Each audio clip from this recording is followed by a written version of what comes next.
Fala, turma! Tudo bem com vocês?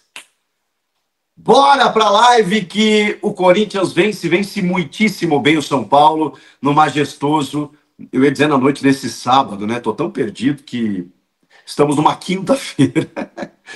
Feriado em São Paulo e o Corinthians, no Brasil, né? E o Corinthians vence por 3-1 São Paulo. Estamos abrindo a nossa live, mas eu queria dizer para vocês que eu estou de olho em algumas situações. Então me perdoem, mas tem muita coisa acontecendo no entorno.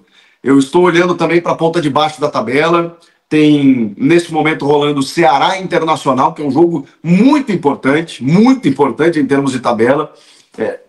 Mas a gente vai falar muito desse majestoso, que recém terminou com uma belíssima vitória do Corinthians, e o segundo tempo até nem indicava isso. Mas aí, que dia triste, que dia lamentável, que dia deprimente, que dia deplorável, que dia sofrível para os detratores de Memphis Depay. Que dia obscuro para os secadores desse neerlandês. Que dia horrível. Quando nesse momento tem um jogador expulso, é isso? Do Ceará? Bom, que dia horrível para quem não gosta de Memphis Depay. Imaginem se o Memphis jogasse alguma coisa, né? Pois é, ele faz o segundo gol no pior momento do Corinthians na partida, destrava ali e depois o Corinthians faz o terceiro ainda com o Yuri Alberto. Tem uma entrada do Vina no jogo contra o Inter e aparentemente houve um cartão vermelho. Eu vi subir um cartão vermelho aqui, né? Eu tô falando com vocês e vi subir um cartão vermelho. E a gente vai falar muito desse jogo, da entrada do Memphis Depay. O segundo tempo tava dando sono já. O São Paulo melhorou muito na segunda etapa, mas as entradas do André, gosto muito desse menino, hein? Gosto muito desse menino André. Do Memphis Depay e do Vitinho, essas mudanças mudaram completamente o escopo do time. Eu sei que vocês querem falar de Memphis Depay, Yuri Alberto, que desencantou, fez 2 gols, cobrou sério o pênalti. É isso que se faz, Yuri Alberto. É assim que se faz, com precisão. O meu amigo Marco Aurélio Cunha, meu companheiro de jogo aberto, tem uma frase muito boa, né? Que pênalti não é desafio ao goleiro, é execução. Você tem que chegar lá e resolver. E o Yuri dessa vez resolveu, acho que aprendeu a lição, né? Foi lá e deslocou o goleiro Rafael, num pênalti que eu entendi como pênalti, eu não sei vocês, mas não marco, não sei o quê. Gente, se aquilo ali no meio do campo, o juiz não pararia o jogo. O Bidon, ele foi inteligente, porque ele ocupa o espaço também, né? Só que o Ferreirinha vai com o braço nas costas dele, tira ele da jogada, a bola tá indo em disputa, mas ela tá lá em cima e o Ferreirinha não olha a disputa da bola, derruba o Bidon. O Daronco, eu tenho dúvida se o Daronco viu o lance ou se tem um jogador cruzando na frente dele, mas ele achou que era um lance normal e tal, vida que segue, e aí o VAR chamou para revisão e indo para o monitor, não tem como não dar esse pênalti, né? E aí o Yuri faz o primeiro gol. O São Paulo com muitos desfalques, muitos problemas, não conseguiu se encontrar no primeiro tempo, mas o Corinthians também não estava tão envolvente no jogo. Não sei vocês, mas eu não gostei do André Carrilho, achei ele um pouco... Ele estava numa função que a gente não está acostumado a vê-lo também, né? Ele estava jogando um pouquinho mais na construção da jogada. Porque ele era o cara em que muitas vezes iniciava a jogada aqui pelo lado esquerdo, o Bidon era mais Rodrigo Garro, né? O Corinthians não estava com o Garro. O Maicon também acabou não tendo condições de jogo. E o Martínez era o cara da correria. E o Martínez errando muito, assim, sabe? E o Carrilho era o cara que, ok, dava o desafogo e tal, conduzia a bola, mas achei ele um pouco rotação abaixo, assim, sabe? E aí o Corinthians não tinha muita construção de jogo. Mesmo assim, conseguiu o seu 1-0 ali e tudo mais. Só que aí no segundo tempo, o Crespo ele faz uma mexida. Porque ele optou por iniciar com o Patrick, o menino Patrick na lateral esquerda. E aí o que ele faz? Ele deixa o Sabino por aquele lado, tira o Patrick e coloca o Tapia, que é um atacante. E deixa o Ferreira até numa ala um pouco mais pelo lado esquerdo, que estava funcionando quando ele estava jogando assim. Mas ele preferiu, né, jogando em Itaquera fora de casa, eu vou com lateral de ofício, já que ele está sem o Enzo e sem o Ender. E não funcionou, o São Paulo jogou pessimamente. Se o Corinthians não foi tão bem assim no primeiro tempo, o São Paulo foi pior ainda. No segundo tempo, essa medida, não só porque o Tapia fez o gol, mas o São Paulo já estava merecendo o gol de empate, estava chegando muitas vezes, né? E o Corinthians parou de jogar, um sono danado. Aquela ideia, né, de que muitas vezes o Corinthians dá uma desligada, sabe? Parece que não tá jogando clássico, aquela coisa toda. E o São Paulo entendeu que, cara, tem jogo ainda, vou buscar esse resultado. Consegue o gol através do TAP ali, subindo de cabeça no meio da área do Corinthians. E aí, quando o São Paulo continuou, para daqui a pouco até virar o jogo, o Dorival mexe no time. E aí, quando ele coloca o André, o Memphis e o Vitinho, muda completamente. Muda completamente. Se sabia que o Memphis não tinha condições de 90 minutos por conta da data FIFA. Mas, cara, eu não consigo entender. Porque uma coisa é você questionar o quanto o Memphis custa. Isso, cara, não interessa na análise futebolística, tá? Interessa no custo-benefício, quando a gente for fazer uma análise mais profunda, de que daqui a pouco, beleza, você precisa entender se a realidade do clube pode comportar um jogador desse quilate, com o que ele custa, com um patrocinador, com não sei o quê. Beleza, isso é outra discussão. Agora, você não pode, é desonestidade intelectual você imaginar que o Memphis não colabora para o time. É você achar que o Memphis Depay não joga para o time.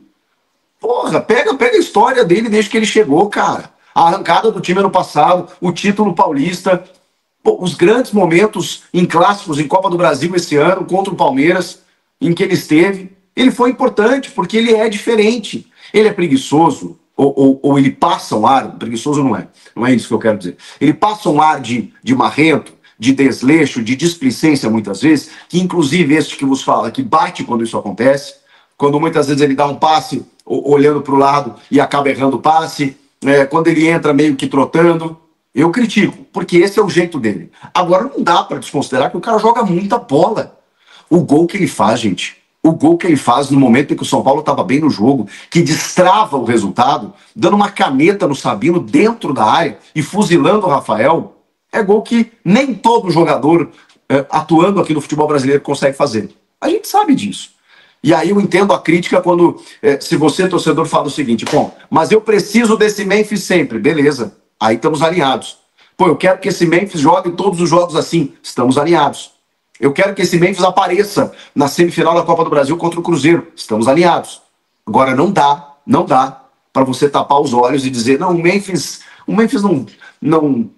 não ajuda, o Memphis não joga nada, era melhor não ter o Memphis. Aí paremos.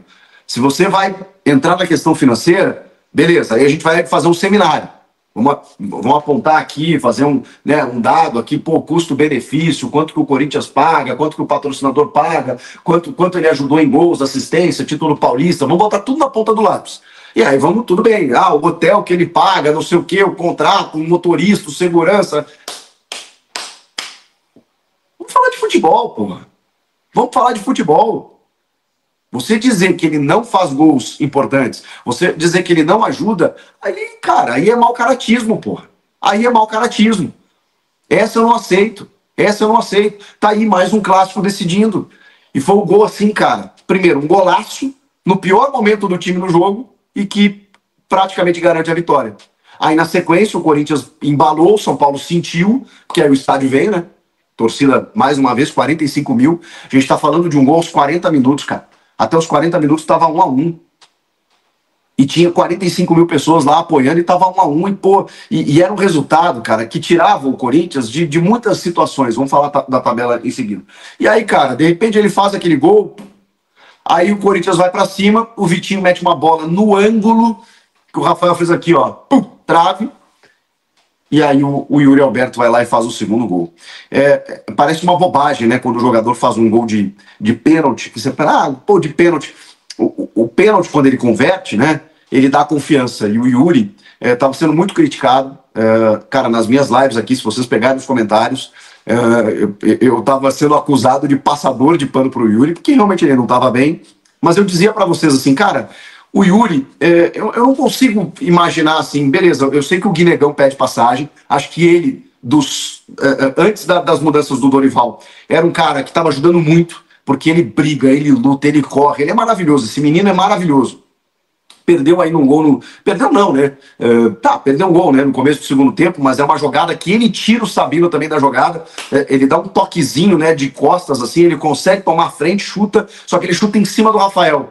Se ele chuta ela alta, gol. Se ele chuta no cantinho, gol. Mas ele não consegue direcionar o chute, né? Ele toma a frente e chuta. Mas o Guinegão é maravilhoso.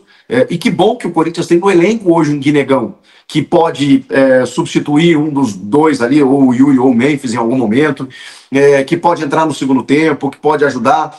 Que bom que hoje o Corinthians tem no elenco que ele não precisa contar com o Thales Magno, com o Romero, que ele tem o Guinegão. Agora, o Yuri, cara, a gente sabe da capacidade dele, pelo amor de Deus. Pô, a gente sabe, velho, que assim, quando a coisa começa a acontecer, ele sabe fazer gol. Ele não fez 30 gols no ano passado à toa, e gol de tudo que é jeito. Então, a fase não estava boa, não estava. O Yuri muitas vezes se atrapalha com a bola, tudo isso é verdade. Mas existe um Yuri Alberto em que a gente conhece, em que a gente sabe que ele sabe fazer gol. E esse gol de rebote, por exemplo, porra, dominou, sabe? Não firulou, não pensou, não escolheu canto, nada. Pegou, dominou e caixa. E é isso que tem que fazer. Gol de 9, 2 gols, que dê confiança. Para que o Yuri, assim como o Memphis também estava precisando, tá? O Memphis também estava precisando de um golaço desse. Eu não sei se tem a ver com o estado civil do Yuri, tá? E muita gente está na dúvida se a bola chutada na trave foi do Memphis. Eu também estava, mas depois eu vi que foi o Vitinho, né? O Vitinho que estava voltando de lesão e que entrou bem também. E eu gosto muito do Vitinho. O Vitinho ele pode não ter números decisivos, né? Porque eu acho que ele só tem uma assistência. Não sei se isso conta como assistência, né? Porque ele chuta na trave e volta pro Yuri. Mas ele tinha só uma assistência pro Yuri, inclusive. Acho que no jogo contra o Mirassol, se eu não me engano, naquele 3-0. O Vitinho, ele tem poucos números, mas ele é um cara muito interessante, cara, de você ter no banco. Porque ele faz várias funções do meio para frente. Ele tem ótima finalização, ele tem movimentação, ele cai pelos lados, ele ataca o espaço, ele faz essa jogada combinativa, ele pode ser meio, ele pode ser atacante. Acho um jogador versátil para você ter no elenco. Não é um craque, não é um jogador que, meu Deus do céu, mas, cara, acho um jogador dentro da dificuldade que o Corinthians teve de recursos no banco durante o ano e com transfer, tá? Contratou ele na beirada ali do transfer ban, eu acho que ele ajuda muito. Tem gente falando do Breno Bidon aqui. O Breno Bidon vale um destaque. A gente está falando de um cara que durante boa parte do ano foi lançado pelo Dorival como um meia armador, jogando mais à frente. Para que ele assumisse essa responsabilidade. E ele deu conta do recado. Quando o Garro volta para o time, o Dorival não tira o Bidon acertadamente, porque aí ele consegue ter também a qualidade que o Bidon tem. Muitas vezes o Bidon sofre num jogo mais físico, num jogo mais combativo, e hoje também ele acabou sofrendo algumas faltas. Mas o Bidon, jogando um pouco mais à frente, eu gosto, porque eu acho ele um menino assim, cerebral, cara. Tem uma jogada, inclusive, que ele recebe de costas no campo defensivo, e aí o São Paulo faz uma marcação alta com 2 jogadores, e a bola está escorrendo para o lado em que estão esses jogadores. Ele faz um giro de corpo, engana completamente os caras e sai para o lado oposto com a bola dominada, com o jogo clareado. O Bidon, ele tem essa visão. É claro que ele é um menino, cara, ele tem 20 anos, então ele tem muito para evoluir, mas eu acho que em termos de qualidade técnica, envolvimento, e a gente está falando de um clássico, não é fácil você vestir a camisa do Corinthians, eu acho que ele está muito bem realmente. E o André, né, cara? Eu gosto muito desse menino. Esse menino, o Corinthians, falando em categoria de base, né? E essa moral eu preciso dar pro Dorival, porque ele que encontra o Guinegão no meio da dificuldade toda, ele que transforma o Breno Bidon num meia armador, ele que começa a lançar alguns outros meninos, né? E o André também é obra do Dorival. E o André precisa jogar mais, cara. Precisa jogar mais. Olha, eu acho até que assim, hoje, se você me perguntar, dentro das possibilidades, é que com todo mundo à disposição, você vai ter Ranieri, você vai ter o Maicon, eu sei que divide opiniões, mas ele é da confiança do Dorival, você vai ter o Bidon, o Garro e tal, mas se você tiver que botar Martins, Charles, põe o André. Mas não tem nenhuma dúvida. André, dá linha para esse moleque. Ele gosta do jogo, gosta da bola no pé, gosta de jogar. Pode botar para jogar que ele tá pronto. O André tá pronto. Pode botar para jogar. E aí, fiel, vamos para as últimas notícias do Timão. Corinthians bate São Paulo pelo Brasileiro com brilho de Yuri Alberto e golaço de Memphis Depay. Na noite de hoje, quinta-feira, o Corinthians recebeu São Paulo na Neoquímica Arena em jogo válido pela 34ª rodada do Brasileirão. Yuri Alberto 2 vezes e Memphis marcaram os gols alvinegros da vitória por 3-1, enquanto Tapia descontou para o rival do Morumbi. Apoiado pela Fiel, o Corinthians foi superior na etapa inicial e fez o São Paulo correr atrás da bola aos 25 minutos. O volante Breno Bidon foi derrubado dentro da área e Yuri Alberto converteu a penalidade. Na volta do intervalo, porém, o Timão não teve o mesmo empenho e acabou sofrendo um empate logo nos minutos iniciais. O ânimo corintiano esvaziou-se no decorrer da fase final. Foi apenas com Memphis Depay que a alegria voltou aos 38 minutos, quando com um golaço retomou a vitória para o Timão. Nos últimos minutos, Yuri Alberto marcou pela segunda vez e sacramentou a vitória do Corinthians. Com o resultado, o Corinthians atingiu 45 pontos e saltou para a 10ª colocação do Brasileirão. A equipe diminuiu para 8 pontos a distância para a zona de classificação para a Libertadores de 2026. Deixe seu like e se inscreva no canal para não perder as próximas notícias do Corinthians.